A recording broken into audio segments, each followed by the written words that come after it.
This is episode 6 of the Razor Sharp Show. Are you prepared to grow your business today? Stay tuned for what's about to occur.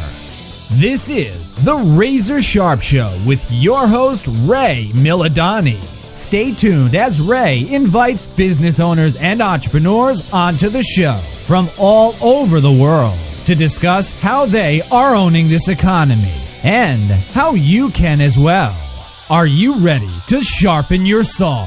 Here's your host, Ray Milladani. Good morning, good afternoon, and good evening, wherever you're joining me from. This is the Razor Sharp Show, and I'm your host, Ray Milladani.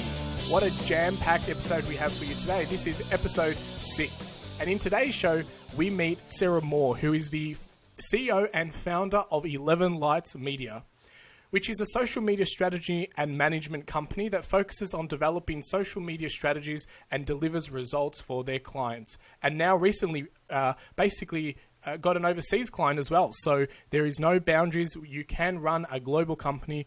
And we cover everything off got to do with social, predictions of where social is heading, Facebook Live and Snapchat, and anything got to do with the new way of social media. In fact, Sara goes on to say that we won't even be calling it social media in the future. It will just become the norm of what the new media will be. Let's meet Sara Moore.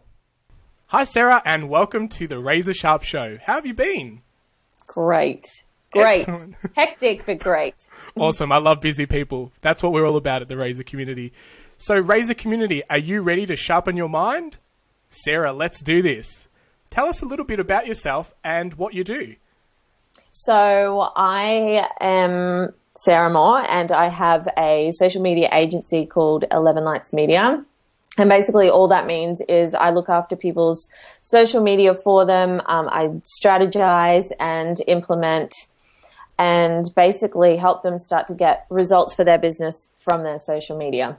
Awesome. And social media is a growing beast that changes day to day. So definitely, people need to get that stuff sorted. What's your opinion on people that haven't started on social media yet? Is it too late? Should they get started? When's the right time? I mean, I never think that it's too late to start anything. But if people aren't on social media, they're certainly missing out on an opportunity where basically at the end of the day, it doesn't matter what kind of business you have to go where your customer is. And I mean, probably besides a very tiny, minute percentage on the face of the earth of businesses, everybody's customer is on social media somewhere. It's just about finding where they are. But a great place to start is Facebook because, 1.5 billion people kind of says something, doesn't it? Absolutely, absolutely. And you just said something really great, which is go where your customers are. And that's, what a lot of people often don't do in business. And as entrepreneurs, they feel like they're marketing to a crowd, but that's not really the crowd where their customers are. So how do you find with your clients where their customers are located? Are there tools? Is it just, researching? How do you find where the ideal client is sitting amongst all this noise of social media? I mean, I probably have a better idea than them about where their customer is a lot of the time, just with the people that I've worked with. I mean, I've got a few high-level clients who know where their customer is, but a lot of people just are shooting in the dark. And so I kind of know who's on Twitter. I kind of like I said, I tell everyone to start on Facebook because everybody's customer is there and the ad platform is so high level and such a good return for your dollar that I think is a great place for anybody to start who's just like, I don't know where to start. But yeah, generally speaking, the client doesn't always know where their customer is, and so I have to help them with that. But it's not hard to figure out. It's really not. Like if you've got a creative business or an e-commerce business, Pinterest is a great place to be. Instagram is a great place to be. Facebook is a great place to be. If you're in tech or more of that kind of technical, not tech, but technical side of things, Twitter's a great place to be. Even fitness, Twitter's a great place to be, and Instagram. So awesome. like I kind of know, like if people like I'm in this industry, I have a fairly good idea of where they should be positioning themselves. Yeah, awesome. And that's a great idea too, is go to the experts and just see where people sit. And I think that's great that you can just kind of reel off from your mind where people are kind of, where the audience are sitting on their keyboards and where you can get them. But I love the tip of starting on Facebook, because I've used the platform as well, and it is quite easy. You can segment really easily and get a lot of data, and you can test and measure and get results really quickly, so you can make some quick business decisions. Yeah. So Sarah, let's get to know you a little bit more. What's something that you've crossed off your list this morning? Oh my gosh, this morning. Well, if we're talking like this morning, I was up till 3:30, and Wow. part of that was client work. I have a client at the moment in the US, and they're at an event. So part of what I do is to just make sure we're on top of tweeting things out and just on top of all the incoming tweets that happen when there is a big event on. But like this morning, I'm doing this podcast. Excellent. That's going to be the thing I cross off my list for today. I'm going to be like, yes, I made it. Perfect. Excellent. Well, thanks very much. I know the Razor community will thank you for the value bombs you're dropping today. So I guess that's a good, interesting thing that you mentioned there as well, is about, social is a global platform. So being involved in it, it does need caretaking sometimes around the clock, which would make your life very interesting. But and also the ability that you can be situated in Australia but have clients right around the world. So don't limit your belief that you have to have local clients. You can run a business here and run globally. When did you know you were wired for business? That's a really interesting question, because it's only recently that I've looked back on my life and gone, okay. So I was always smart at school, and no one could ever package it up into a neat little thing and say, you're going to be this or you're going to be that, or and so I kind of just got told that I was going to be a teacher, that was my jam. And I'm like, are you serious? I couldn't think of anything worse. And so I went to university. I started a law degree, and I also started a degree in, I believe it was like media and communications or something. And I quit law because I realized that I also wanted to have a life at some point. And that wasn't going to happen. And I continued to do media and communications, but the curriculum to me just seemed like a joke, right? I have nothing against higher education, but I haven't told many people this, but I kind of had a defining moment where we had to do an assignment, and I really can't remember like what the premise of the assignment was, but I was like, I'm just going to completely take the mickey out of this assignment. And if I do well, because I was academic, and I was like, if I do well, I'm going to quit. And I got such a good mark, and I did the assignment on nudism or something like that. Like it was just, I know, right? Like media and communications, nudism, like what the heck? So I quit. And then I started a business degree. And I did that for a number of years. I got quite a ways through, and I was working in corporate at the time and management. And it got too much because of my job, but it also was not moving fast enough for me. And I was starting to shift into the digital space. So all that to say, I mean, you don't need to know life history, but all That's that good. to say, one thing I always told myself through, particularly through the end of high school and university and in my working career, one thing you always heard me utter was, I don't know what I want to do and I don't know who I want to be, but I love business. And that was the only thing I knew. I was just like, I love business. I love the challenge. I love winning a sale. I love selling. I love the meetings. I love the strategizing. I loved all of that. And it just took me a few different paths to kind of figure out where I wanted to land and come back down to earth. Love that. And you can definitely hear the passion in your voice when you were talking. It changed from when you were talking about your education to your passion to run business, which is fantastic. And I think that's true with a lot of entrepreneurs, is that sometimes people don't know exactly what business they're going to land in, and it's just that calling that they know they need to be in business. But So so one of the questions I have is, honestly, how many business ventures have you been on? I mean, like my own that I've started? Yeah. I've nearly started a number of businesses, but in the last 4 years, I have had a health food business, a music, what would you call it? It's like music for ads and businesses. Like we created music for them. I had that business for a while with one of my really good friends who's a musician.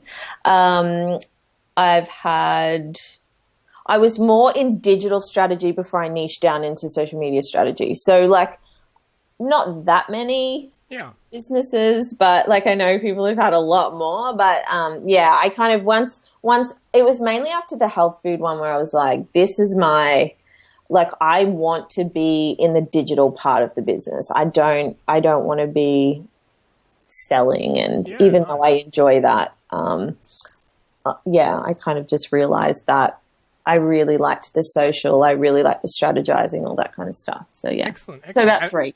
Awesome, good. And I think that's really important because and you've just made a good point there where when you're in one business, you felt certain things that made it clearer for your next business venture. And I think as entrepreneurs, sometimes people can get caught up on the fact that maybe those business ventures have failed, but really it's a progression and a journey that one leads and opens up doors and changes you as a person that gets you closer to where you need to be. So that's a fantastic story to be sharing.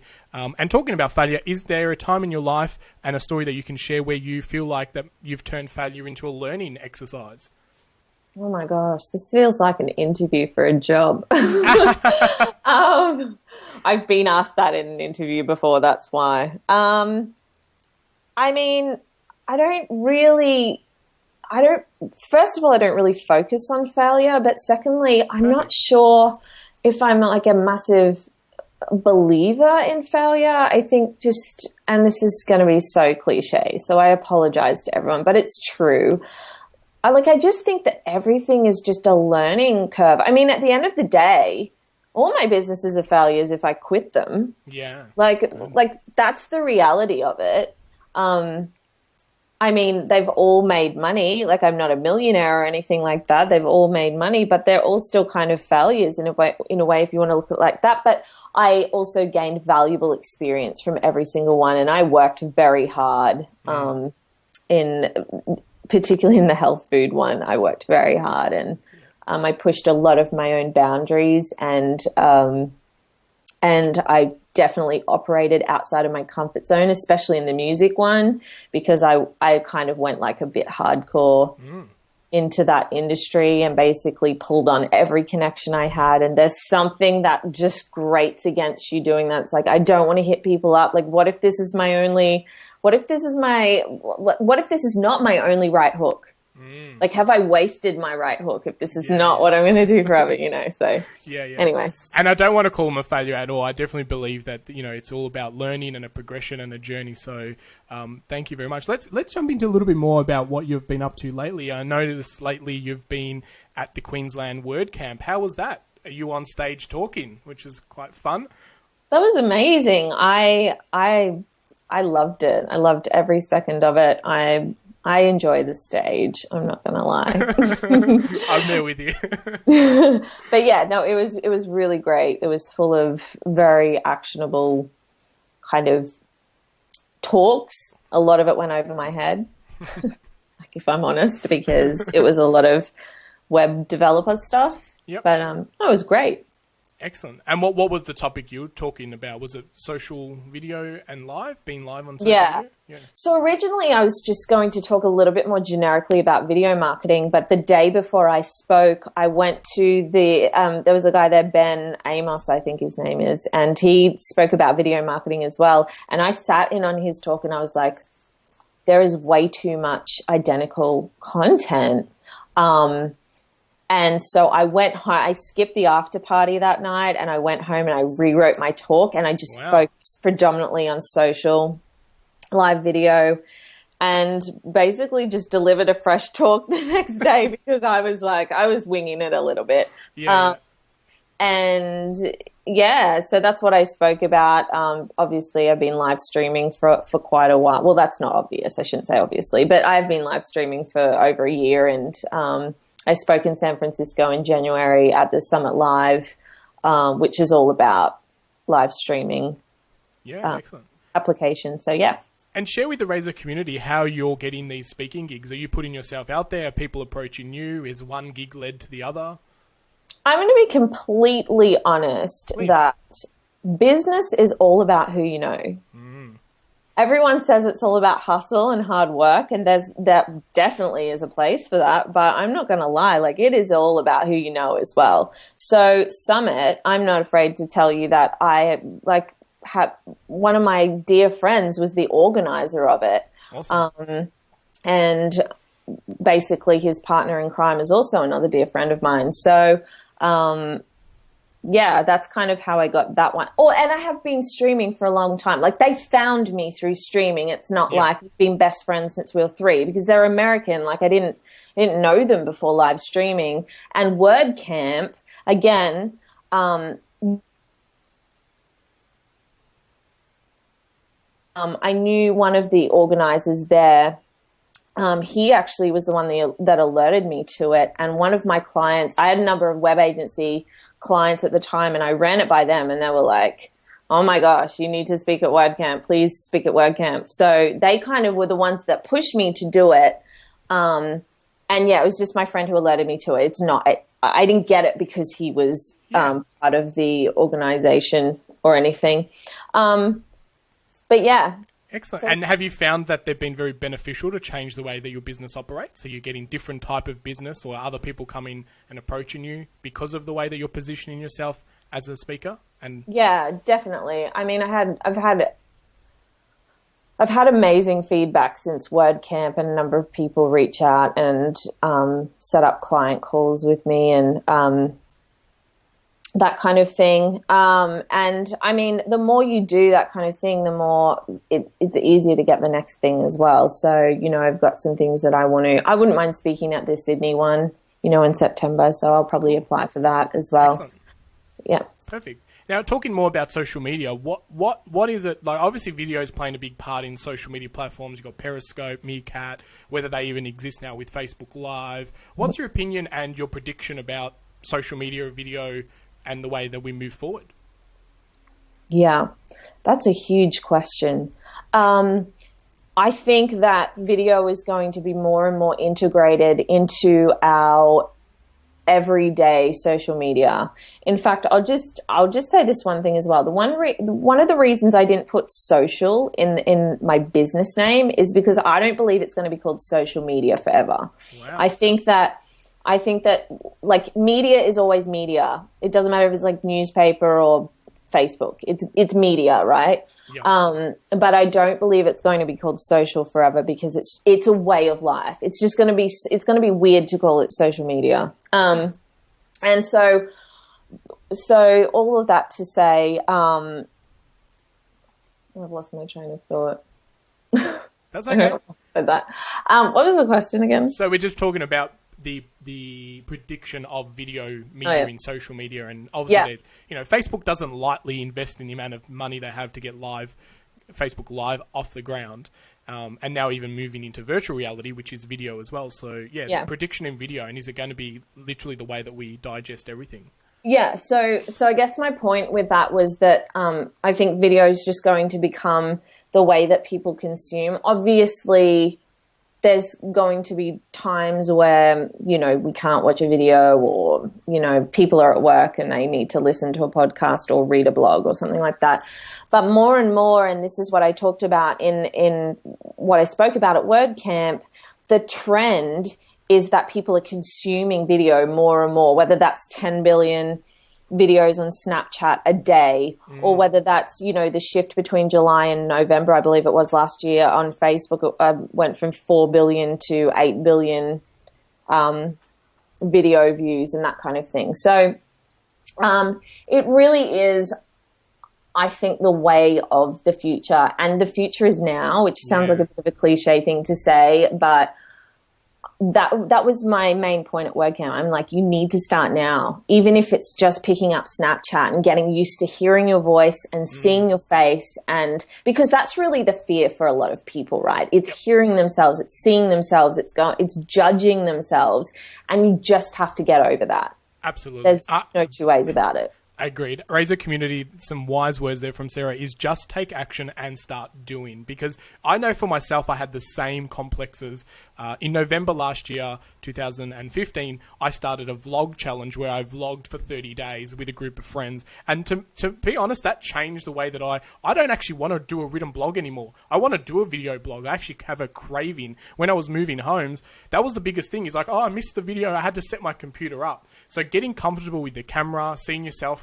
And you know what? When you release it, people have a completely different reaction of what you think people are going to have. You think it's terrible. People are saying, that's great.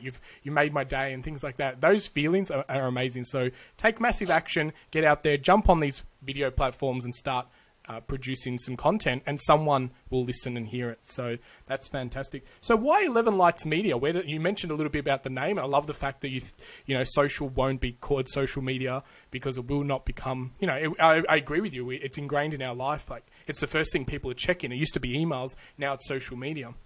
It just becomes part of our lives. But why did you name it 11 Lights Media? Has it got a bit of a backstory?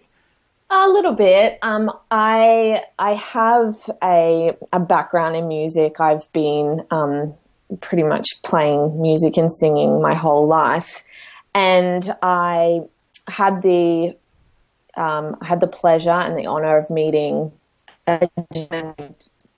John Watson last year, just over a year ago, actually, in Sydney, and he is the manager of 11 Music, and well, he owns 11 Music, and he managed, this is not going to be great for your global audience, they're probably not going to know these names, but he managed bands like Silverchair, Missy Higgins, Gaultier, Cold Chisel, The Presets, all of these amazing ARIA award-winning bands and musicians, right?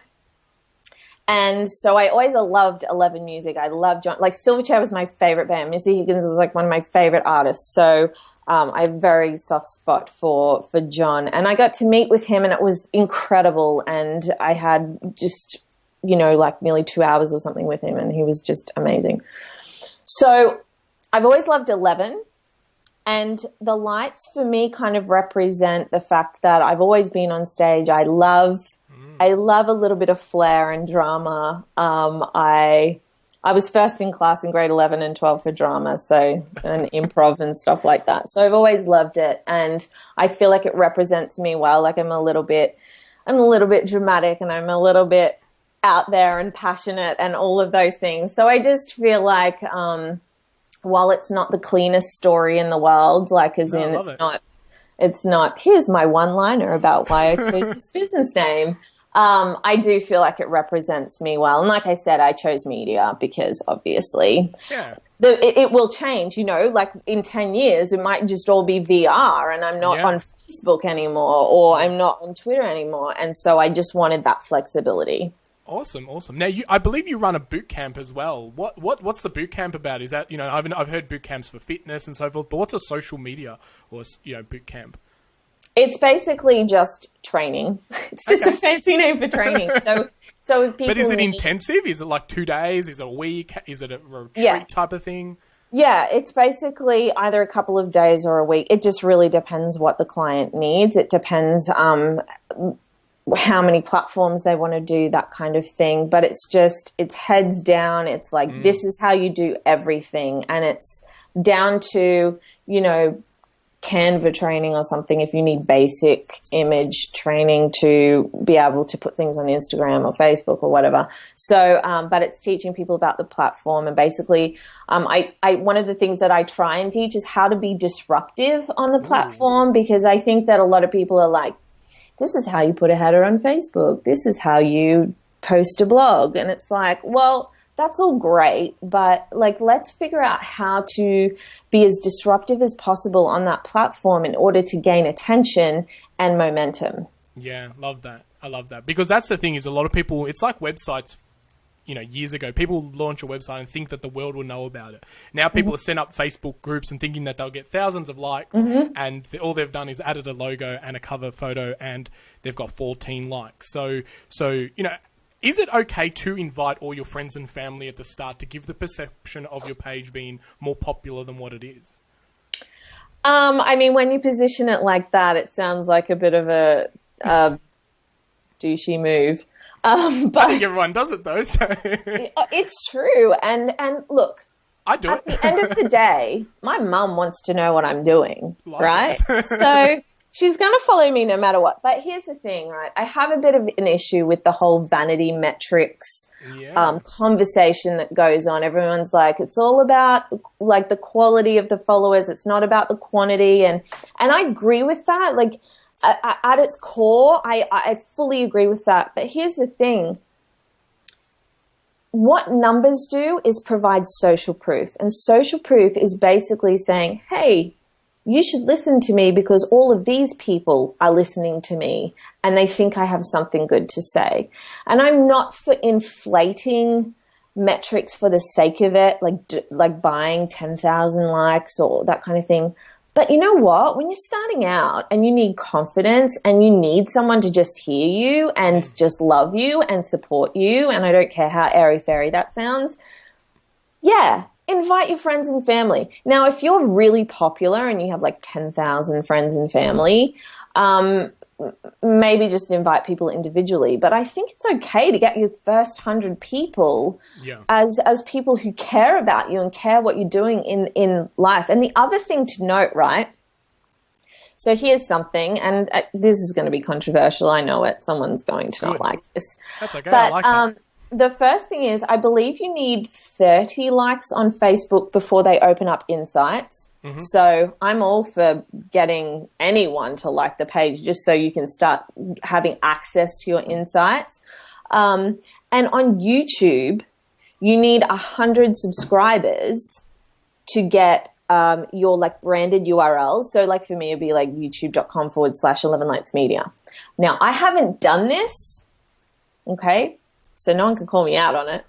But I don't have a problem with people going and buying their first 100 likes on Fiverr. Now, in order to get that, like no more, like don't buy any more, don't go and buy 10,000, like it doesn't matter. But if you're wanting that branded URL, I'm okay with that. Like I don't think there's anything wrong. Like 100 people is not big in the scheme of things. It's a very small drop in the ocean. Now, some people will think that's unethical, but I don't. I think it's just like a business decision that needs to be made. And I know people who've done it, and I don't have a problem with it. Yeah, and look, branding's a big thing when it comes to your business. So having that unique URL is definitely a huge benefit, and it saves anyone else being a little bit cheeky as well and getting your brand before you do, which is very common these days. So yeah, great. Thank you very much for sharing a little bit about yourself. Are you ready for the razor round? Oh my gosh, I guess I am. Quick, sharp answers. So, who's someone who's been a mentor for you? I mean, from a distance, someone like Gary Vaynerchuk has taught me a lot about just pulling my finger out and getting stuff done, not overthinking it. But you know what? At the end of the day, and this again going to sound cliche, my clients, I learn so much from them because they're so diverse. They're in different industries. They have their strengths, and their strengths then play into mine. So I learn so much from my clients. Love that. And what's something you know now that you wish you knew 5 years ago? Oh, to not overthink everything. I know that now, and I still struggle with it. I overthink everything. I'm like, everything needs to be perfect, and what does this mean? And it's like, just do it. Just do it. Action. Yeah. Perfect. And what's one thing that you would love to change in the world right now? Oh, I would love to, if we're talking like human rights kind of stuff, I would abolish isn't the right word, but I would get rid of sex trafficking. I just think it's disgusting. It breaks my heart. Absolutely breaks my heart. Yep. Excellent. And do you do anything in your business that aligns with anything of that nature, or do you support any foundations that you want to shout out? I mean, I support A21, which is very much all about sex trafficking. I don't support it publicly through my business, but I support it privately. Perfect. So. Excellent. Knowing your why and what you're working for is fantastic. So what's a website that you visit and daily and need to survive? I have an app. I don't have a website. Yeah, that's an app's fine. Snapchat. Okay, cool. Your daily addiction for now, because it might move and change. It is. It's my daily addiction. Excellent. So are you for all the changes that they've obviously made recently with the stories and all that? Yeah, I think it's actually allowed it to be more of a platform for people who have a business. And I'll say this because people are listening and they want to know this. Everyone's like, how do I use Snapchat for business? I'll tell you this. Number one, be interesting. Number two, Snapchat's not about social selling like it is on other platforms. It's about deep relationship. I literally just cut my biggest deal on Snapchat a few weeks ago. Not even kidding. And I've had other people. I had another client who found me on Periscope, connected with me on Twitter, then followed me on Snapchat before they reached out because they wanted to make sure I was the real deal. Wow, excellent. So don't discount Snapchat. Excellent. I think that's a very good point. Is a lot of people say, how can I make money from these platforms? I think that's the wrong angle initially. It's like, just be uniquely yourself and the right people will attract themselves to you, and then that, money will be a byproduct when people genuinely want to work with you because they've, it's almost like you're inviting them into your life a little bit. You're getting them to understand who you are, and then your values align, and then it's a natural handshake business deal, and you don't really have to work as hard maybe as going in cold and them not knowing exactly who you are. So there you go, raise the community, get on these social media platforms because money is to be made there, and don't dismiss them. What's the best bit of advice that you've received? Oh my gosh. There's so much good advice out there. There's so much bad advice too. Oh, that's the next question. The best advice, always be marketing. Cool. Always be marketing. Don't stop just because you're full and busy. That's when you need to expand your business, and that's why people go through feast and famine. Yeah. So just because things are good now, see that actually happened to me recently. I had a big goal, and then two of my best clients came to me and they were like, "We're not going to do social anymore," and I was like, don't do that to me. But I continued to do what I do, continued to put out content, and I'm looking at my 90-day plan on the floor at the moment. That's what I'm looking at because that's my marketing and my content plan, and it's really big. And I just kept at that because I had it written out. I was like, just keep doing it, and everything turned around.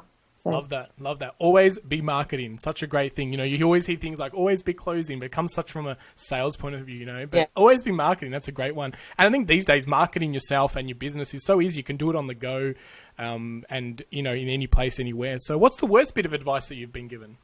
You know what? I don't know if I know that, but this is what I do know. The online entrepreneur bubble is going to burst. Yeah. And I know that that's probably not what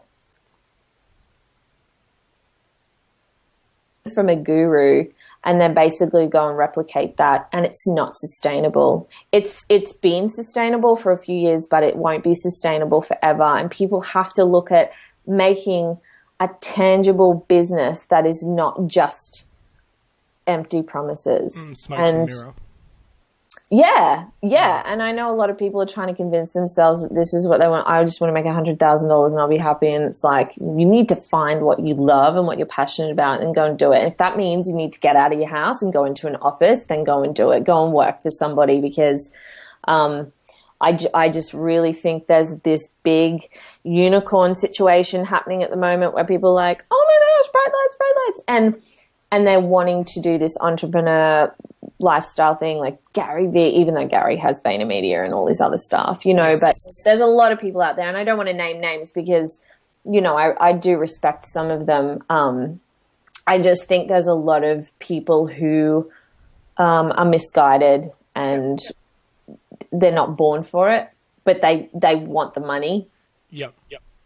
Definitely see a lot of that. I think there's a bit of a coined word now, wannapreneurs, people who want to be entrepreneur. Yeah. But it's and what's your favorite productivity hack? You mentioned a 90-day plan thing. Does that keep you on track, or do you have other tools that keep you productive?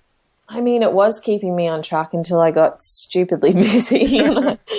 I do love that. I'm an avid list maker, but the difference between that and other list makers is that I actually go through my list. Awesome. And get it done. Do you use a tool, or is it pen and paper, old school stuff? It's old school, pen and paper. I'm all about being tactile. So yeah, cool. I highly recommend that. The other thing is content plan. I've sucked at content for the last few weeks, which is but I told you before this interview, my life is crazy at the moment. Yeah. Having a content plan is huge. Nice. And that's planning out the content that's going to drop in the next. How far out do you plan it?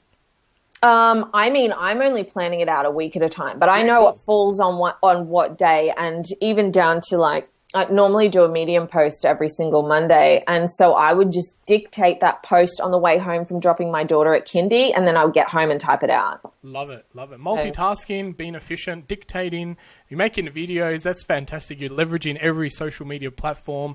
I've enjoyed. I know you're doing great. I've enjoyed following you on Snapchat and Facebook, and I think I need to join you on a few others. So, how can Razor Sharp community get in contact with you and stay up to date with what you're up to? Okay, well, it just really depends what your jam is. But my biggest platforms are Facebook and I would say Snapchat. I'm everywhere, but find me on one of those two places, because that's where the rest of the world is. They're on Facebook or Snapchat right now. So on Facebook, I'm 11 Lights Media, and on Snapchat, I am the Sara Moore. Perfect. Excellent. And the links and that will be in the show notes on the podcast. So thank you very much for chatting with us today, Sara. The Razor community definitely will thank you and get a lot of value out of this interview. So thank you very much for your time. Thank you for having me. I've had fun. It's been a very honest interview. Good. That's what I want. That was the whole point of this podcast, is to really get nitty-gritty with the guests and share things that they don't often put out there on their platforms and so forth. So until next time, always be learning and stay sharp. Bye. Well, Razor community, that was Sara Moore and I interview for the Razor Sharp Show. It is now time for you to apply what you have learned. Knowledge that's not used is pointless. Go out there, make some noise, and apply the knowledge that you have just learned. If it's getting, set up on Snapchat, take some action. Get on a platform that you haven't used before, whether it be Instagram, and get onto social media, or media, whatever you want to call it these days. But this is how you sharpen your own saw, is by applying what you learn. But more importantly, you stay razor sharp by teaching others what you've learned. So go out there and share what you've just learned. And until the next episode, always be learning and stay sharp.